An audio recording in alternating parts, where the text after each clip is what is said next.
और देश में नफरत के आधार पर देश को बांटने की राजनीति करती है अपने वोट बैंक के लिए। तो भारतीय जनता पार्टी एक अवसरवादी पार्टी है और अवसर मिलने पर उनने अपने तमाम जो भी उसके संगठन के समर्थक साथी थे, जो उसके समर्थित संगठन से साथी थे, उनको सबको खत्म करने का काम भारतीय जनता पार्टी ने किया है। उनकी नजर बिहार पे थी, अब बिहार में उन्होंने नीतीश कुमार का राज हटाकर भारतीय जनता पार्टी ने अपना राज स्थापित किया है। महज और महज भारतीय जनता पार्टी कुर्सी की भूखी है और उसको देश की जनता से कोई मतलब नहीं, जनता भाड़ में जाए, अपनी राजनीति होनी चाहिए, अपनी कुर्सी आनी चाहिए। बेटा जो नाराज है तो कहा जा रहा है जो तेजस्वी यादव या लालू प्रसाद यादव की तरफ वो जो है बढ़ने की कोशिश कर रहे हैं, उनके साथ बैठ के या मीटिंग की बातें चल रही है कहीं ना कहीं अंदर खाने। देखिए, वो उनको इस चीज का है कि हम मुख्यमंत्री हम बनते, सबसे पार्टी थी, अगर उससे समर्थन करते हैं और वो उनके साथ जाते हैं तो सरकार बना लेंगे। तो देखिए, अभी कुछ नहीं कहा जा सकता, बड़ा उलटफेर होगा।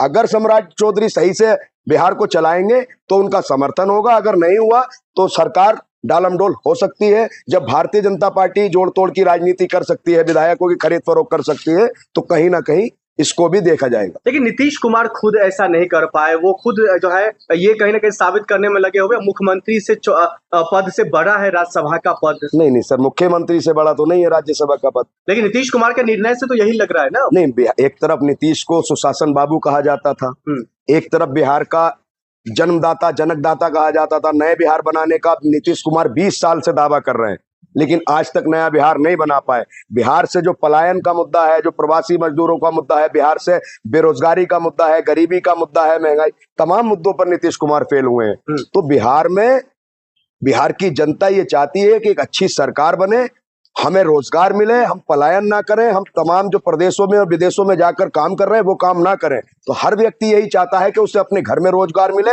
हर व्यक्ति ये चाहता है कि अपने परिवार के साथ समय बिताए। तो अगर बिहार में इस बार ऐसा होता है तो बिहार की जनता उनको सपोर्ट करेगी। आपको नहीं लगता सम्राट चौधरी के नेतृत्व में बिहार आगे बढ़ पाएगा? नहीं बढ़ पाएगा, क्योंकि सम्राट चौधरी का इतिहास रहा है, ना वो कोई इतने अच्छे टेक्निकल इंजीनियर है, ना कोई वो पढ़े लिखे हैं, और उनका एक आपराधिक इतिहास भी है। उनकी भाषा शैली ऐसी है जो किसी एक राह चलते व्यक्ति की भी नहीं हो सकती। एक मुख्यमंत्री बन गए हैं, अब मैं चाहूंगा कि उनको अपने आप में परिवर्तन करना चाहिए। बिहार के विकास के लिए उनको सही मिला। तो भारतीय जनता पार्टी एक तरफ कहती है कि महिलाओं को हम आरक्षण देंगे और दूसरी तरफ महिलाओं को न्याय नहीं मिलता।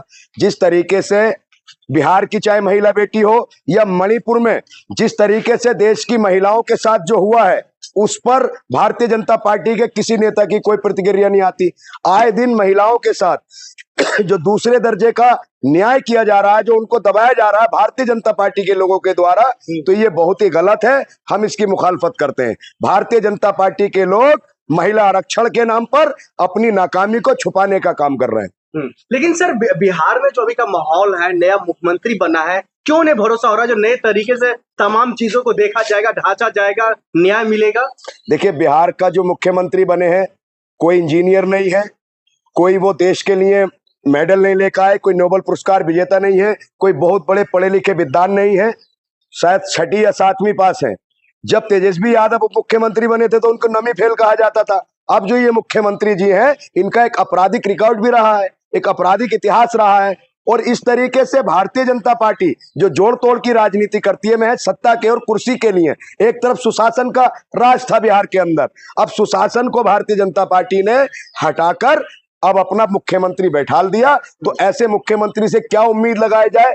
जिस तरीके से उनकी बातें होती हैं, ऐसे लगते हैं वो कोई बाहुबली है, तो उससे जनता न्याय की उम्मीद नहीं करेगी। लेकिन वो लगातार महिलाओं की बात, लगातार न्याय की बात कर रहे हैं, कह रहे हैं बिहार विकास की ओर बढ़ेगा, नया युग का शुरुआत होगा बिहार में। नहीं, जो पूरे देश में जो नीट का पेपर के मामले में पूरे देश के छात्र सड़कों पर थे, उनको न्याय मिलेगा? मैं पूछ रहा हूं आपके, चाहे उसमें महिलाएं भी हैं, उसमें महिलाएं भी हैं, छात्राएं भी सभी हैं, तो उनको न्याय कौन देगा? जो देश की बेटियों के साथ अन्याय हुआ है, जो पहलवान बेटियों के साथ अन्याय हुआ है, जो मणिपुर के अंदर बेटियों के साथ अन्याय हुआ है, उनको न्याय कौन देगा?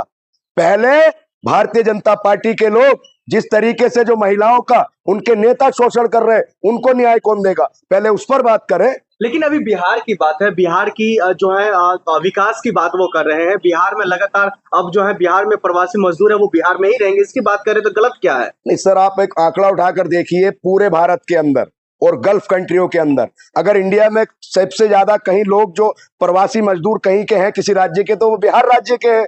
तो बिहार राज्य को 20 साल से एनडीए के समर्थन से सरकार रही है। अब भारतीय जनता पार्टी का मुख्यमंत्री है, तो अब वो ऐसा काम करे जो बिहार के लोग पलायन कर रहे हैं, जो प्रवासी मजदूर हैं, उनके लिए कुछ ना कुछ इंतजाम करे। नीतीश कुमार चुनाव के समय 10-10 हजार रुपए महिलाओं को दे सकते हैं। उन लोगों को रोजगार दे, अच्छा रोजगार दे, उनकी अच्छी शिक्षा दे और बिहार के अंदर अच्छे हॉस्पिटल बनाए। हम उनका समर्थन करते हैं। लेकिन यही बात तो सम्राट चौधरी कह रहे हैं, जो अभी सिर्फ मुख्यमंत्री और उप मुख्यमंत्री का जो है ये अनाउंसमेंट हुआ, शपथ ग्रहण हो गया, कैबिनेट विस्तार होते ही आप देखिएगा बिहार चमक उठेगा। नहीं, देखिए, बिहार तो 20 साल से चमकाने की बात कर जाए। 1990 से 2005 तक लालू राज रहा तो उसको जंगल राज कहा जाता था। फिर नीतीश कुमार की और भारतीय जनता पार्टी की मिलीजुली सरकार रही, उसको सुशासन सरकार कहा जाता। अब भारतीय जनता पार्टी की सरकार आई है और बिहार में सरकार बनते ही लोग क्या कयास लगा रहे हैं कि बुलडोजर चलेगा। तो देखिए, भारतीय जनता पार्टी के मुख्यमंत्री बने हैं तो जो असामाजिक और अराजक तत्व हैं वो सिर्फ एक ही चीज का विकास कर सकते हैं, सिर्फ और सिर्फ बुलडोजर चलाएंगे और लोगों को बेघर करेंगे। ये नया नहीं है। उत्तर प्रदेश से बुलडोजर शुरू हुआ, दिल्ली में चला, मध्य प्रदेश पहुंचा, महाराष्ट्र पहुंचा, अब घूमते घूमते बिहार भी बुलडोजर की शुरुआत भारतीय जनता पार्टी के मुख्यमंत्री करेंगे और भारतीय जनता पार्टी के तमाम नेता बंगाल में भी बुलडोजर का ही प्रचार कर रहे हैं। चाहते बिहार साफ हो, क्योंकि साफ होने की बातों को लेकर के ही बुलडोजर की रणनीति चली थी। नहीं, एक बात बताए, भी मेरठ में 40 साल पुरानी जो मार्केट टूटी है, उस मार्केट को 40 साल से अवैध थी। अगर भारतीय जनता पार्टी के द्वारा, उनके अधिकारियों के द्वारा जांच करने के बाद वो अगर अवैध हुई है, तो पिछले 9 सालों से भारतीय जनता पार्टी की सरकार है उत्तर प्रदेश में, पहले से अवैध क्यों नहीं? तो देखिए, ये सिर्फ नफरत की और देश को गुमराह करने की और तोड़ने की राजनीति करते हैं।